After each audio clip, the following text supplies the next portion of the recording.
हे TV पर आप सुन रहे हैं न्यूज़ दिस आर और हम जानेंगे देश के पहले राज्य के बारे में जहां जीनोम सीक्वेंसिंग लैब बनाया गया है और इसके बनाने का मकसद क्या है।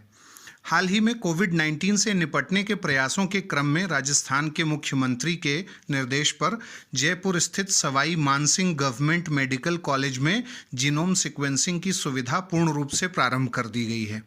इसका मूल मकसद कोरोना वायरस के नए वेरिएंट्स को पहचानना और इसके लिए वायरस की पूर्ण जीनोम सीक्वेंसिंग करना है। यह राजस्थान के स्वास्थ्य संरचना के हिसाब से बेहद ही महत्वपूर्ण विकास है। जीनोम सीक्वेंसिंग के लिए अब तक राजस्थान के जिलों से सैंपल केंद्र सरकार की Indian council of medical research द्वारा राजस्थान के लिए निर्धारित दिल्ली स्थित IGIB लैब में भिजवाए जा रहे थे। प्रदेश से रोज 10 के हिसाब से महीने में निर्धारित 300 सैंपल भिजवाए जा रहे थे, लेकिन इनकी रिपोर्ट समय पर नहीं मिल रही थी और अब राज्य स्तर पर टोटल जीनोम सीक्वेंसिंग की सुविधा उपलब्ध होने की दृष्टि से राजस्थान देश का पहला राज्य बन गया है। जीनोम सीक्वेंसिंग की तकनीक से काम करने के चलते अब राजस्थान में वायरस के नए वेरिएंट्स के बारे में जानकारी प्राप्त हो सकेगी और इसीलिए राजस्थान के SMS मेडिकल कॉलेज में करीब 1 करोड़ रुपए व्यय कर जीनोम सीक्वेंसिंग की व्यवस्था प्रारंभ की गई है। अब हम जानते हैं कि क्या है जीनोम सीक्वेंसिंग। जीनोम सीक्वेंसिंग एक तरह से किसी वायरस का बायोडेटा होता है। कोई वायरस कैसा है, कैसा दिखता है, इसकी जानकारी जीनोम से मिलती है। इसी वायरस के विशाल समूह को जीनोम कहा जाता है। वायरस के बारे में जानकारी की विधि को जीनोम सीक्वेंसिंग कहते हैं। इससे ही कोरोना के नए स्ट्रेन के बारे में पता चला है।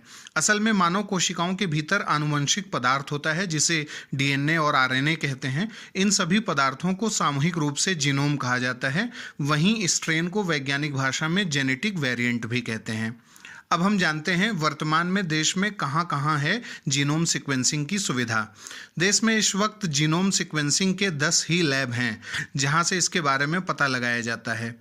इनमें institute of genomics and integrative biology New Delhi, CSIR archaeology for cellular and molecular biology Hyderabad, DBT institute of life sciences Bhubaneswar, DBT in stem NCBS Bengaluru, DBT national institute of biomedical genomics Kalyani Paschim Bengal में जो है, और ICMR national institute of virology Pune के lab शामिल हैं।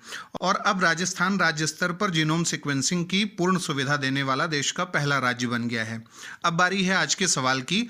राजस्थान में खोले गए देश के पहले राज्य स्तरीय जीनोम सीक्वेंसिंग लैब के बारे में निम्नलिखित कथनों पर विचार करें। पहला ऑप्शन, इसे कोरोना वायरस के नए वेरिएंट्स का पता लगाने के लिए जयपुर में लगाया गया है।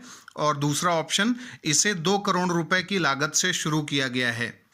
उपरोक्त में से कौन से कथन सत्य हैं? A केवल 1, B केवल 2, C 1 और 2 दोनों, D न तो 1 न ही 2। आप अपने उत्तर हमें कमेंट बॉक्स में बता सकते हैं।